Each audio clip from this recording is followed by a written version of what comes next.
क्या हालचाल। एक क्वेश्चन मेरे करीबी दोस्त ने मुझे पूछा है कि international company, multinational company, transnational company और ग्लोबल कंपनी में फ़र्क क्या है। मैंने बिल्कुल इस चीज़ के ऊपर रिसर्च की और मैं एक चीज़ आपको बता दूं, बहुत ज़्यादा डिफरेंस है। समझते हैं क्या डिफरेंसेस हैं, क्या लाइन ऑफ बिजनेसेस हैं, कहाँ पे ये कंपनी डिफर कर जाती है एक दूसरे से, एक एक करके जानते हैं। आइए शुरू करते हैं।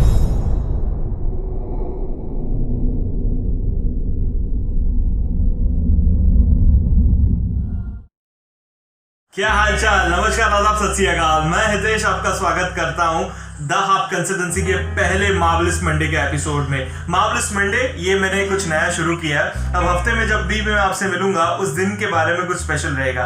आज मार्वलस मंडे है, इसके लिए मार्वलस है। मार्वलस का मतलब आज कुछ नया सीखना है, कुछ बेहतरीन सीखना है, कुछ आउट ऑफ द बॉक्स जाके सीखना है। एक मेरे दोस्त हैं, वो गए थे इंटरव्यू के लिए, MBA ग्रेजुएट हैं, वो एग्जीक्यूटिव लेवल में एक बहुत बड़े मल्टीनेशनल कंपनी में गए थे। MNC में जब आप इंटरव्यू देते हैं तो हर एक चीज़ आपकी बारीकी से नोट की जाती है। तो वहाँ पे उनसे एक क्वेश्चन किया गया था कि what is the difference between a multinational company and a global company.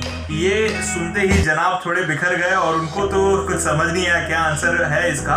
तो उन्होंने जब मुझसे कांटेक्ट किया तो मैंने उनको पूरी तरीके से समझा दिया। अब जब उनको समझाया तो मुझे भी समझ में आया कि ये क्वेश्चन थोड़ा है ट्रिकी सा। एक्चुअल में इसके ऊपर हम बात नहीं करते, समझ नहीं पाते एक्चुअल में ये कंपनीज होती क्या है। नाम काफ़ी सिमिलर लगता है। मैं आपको बता दूं, मैं 4 कंपनीज के बारे में आज आपसे बात करने जा रहा हूँ। सबसे पहले है मल्टीनेशनल कंपनी, उसके बाद में आता है ग्लोबल कंपनी, उसके बाद में आता है ट्रांसनेशनल कंपनी, और जो लास्ट में मैं आपसे बात करने जा रहा हूँ वो इंटरनेशनल कंपनी। ये चारों कंपनी का नाम अगर आप एक एक करके समझेंगे, सुनेंगे, तब आपको लगेगा कि सच में ये डिफर करते हैं एक दूसरे से।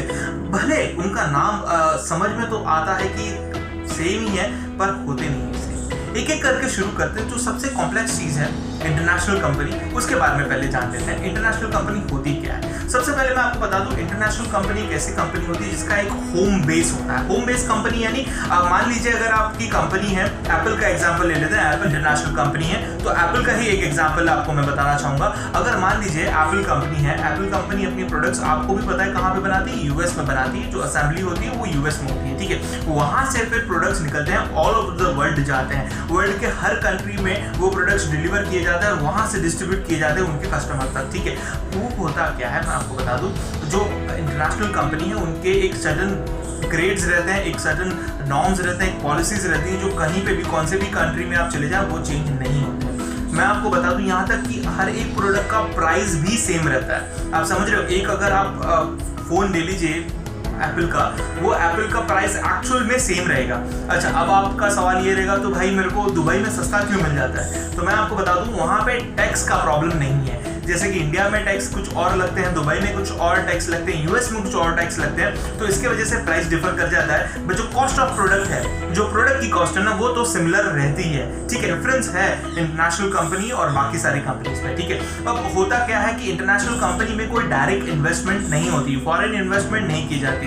यानी अगर आप एप्पल का स्टोर देख रहे हैं इंडिया में, तो वो भी एप्पल का इनकॉर्पोरेशन ने ही उसे सेटअप किया हुआ है, ठीक है। इंडियन कंपनी का यानी इंडियन और कोई थर्ड पार्टी का, सेकंड पार्टी का कोई इन्वेस्टमेंट नहीं होता।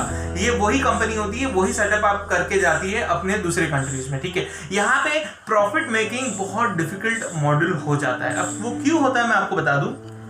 अगर मान लीजिए मेरी कंपनी जो US की है और मैं और कंट्री में मैं सेटअप कर रहा हूँ, मान लीजिए अगर मैं पाकिस्तान में जाके ये कर रहा हूँ, तो US और पाकिस्तान का अगर जिस दिन रिलेशन बिगड़ गया तो वहाँ पे प्रॉब्लम्स हो सकती हैं ऐसी कंपनीज की, जहाँ पे उनको उनके जो शेयर्स हैं वो काफ़ी जोर से गिर जाए, बिकॉज वो मैटर कर जाता है। वहाँ पे इंटरनेशनल पॉलिटिक्स मैटर कर जाती है। तो ऐसी कंपनीज का सबसे बड़ा मोटिव यही रहता है कि वो कोई और के पैसे नहीं उठाते, वो अपने ही पैसे दूसरे कंट्री में इन्वेस्ट करते हैं और वहाँ पे अपना सेटअप करके आते हैं। तो ये है सबसे बड़ा डिफरेंस इंटरनेशनल कंपनी का, ठीक है। अब जानते हैं मल्टीनेशनल कंपनी होती क्या है। मल्टीनेशनल कंपनी का मतलब मैं आपको बता दूं, देखिए अभी समझ में आ गया, इंटरनेशनल कंपनी कुछ और है, अब मल्टीनेशनल कंपनी बिल्कुल और है। अब मल्टीनेशनल कंपनी होती क्या है। मल्टीनेशनल कंपनी का मतलब होता है एक से ज्यादा कंट्रीज एक साथ एक कंपनी फॉर्म कर देती हैं, यानी यहाँ पे डायरेक्ट फॉरेन इन्वेस्टमेंट आ जाती है। फॉरेन इन्वेस्टमेंट मतलब अगर मेरी कंपनी का जो बेस है मान लीजिए US में है और मुझे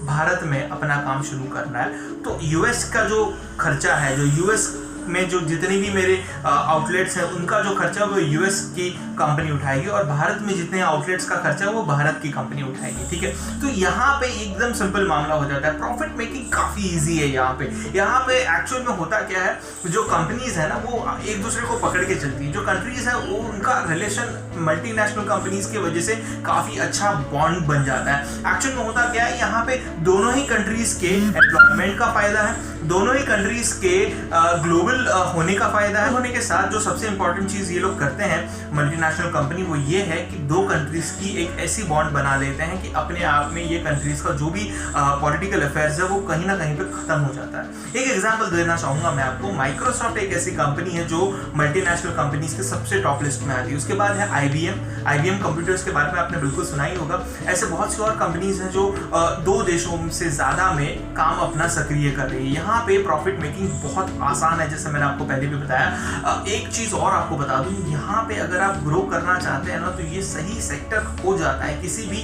कंट्री के लिए जहाँ पे एम्प्लॉयमेंट का बहुत ज्यादा फाइट है।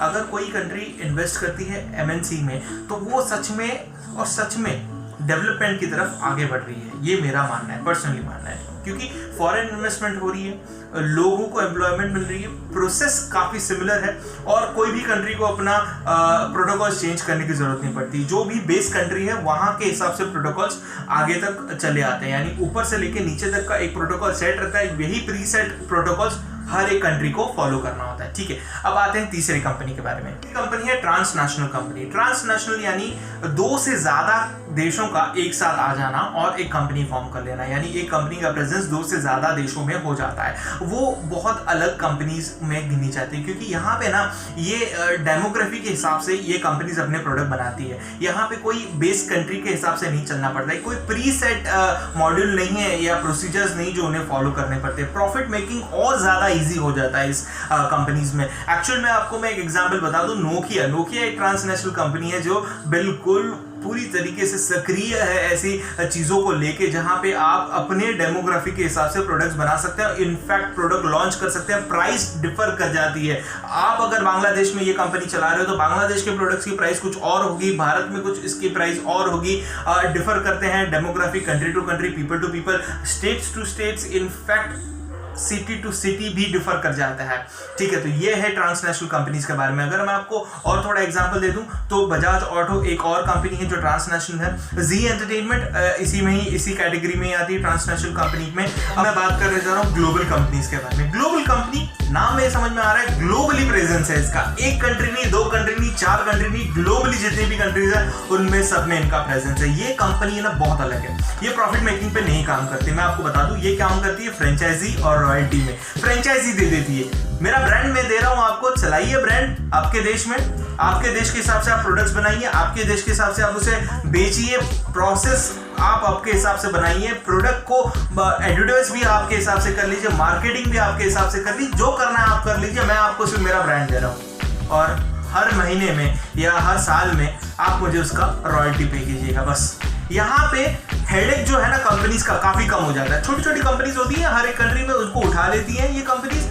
बड़े बड़े जो ब्रांड्स हैं वो उठा लेते हैं, उनको छोटी छोटी कंपनीज को अपना अपना ब्रांड दे देते हैं और बोलते हैं भाई ये ब्रांड है, आप चलाओ आपके हिसाब से, आपको जो भी आपको सही लग रहा है। अभी जैसे एक एग्जांपल देना चाहूंगा, इसमें है सबसे बड़ा एग्जांपल मैकडॉनल्ड्स का। मैकडॉनल्ड्स का होता क्या है, मैकडॉनल्ड्स एक कंपनी है यूएस में उसका बेस है।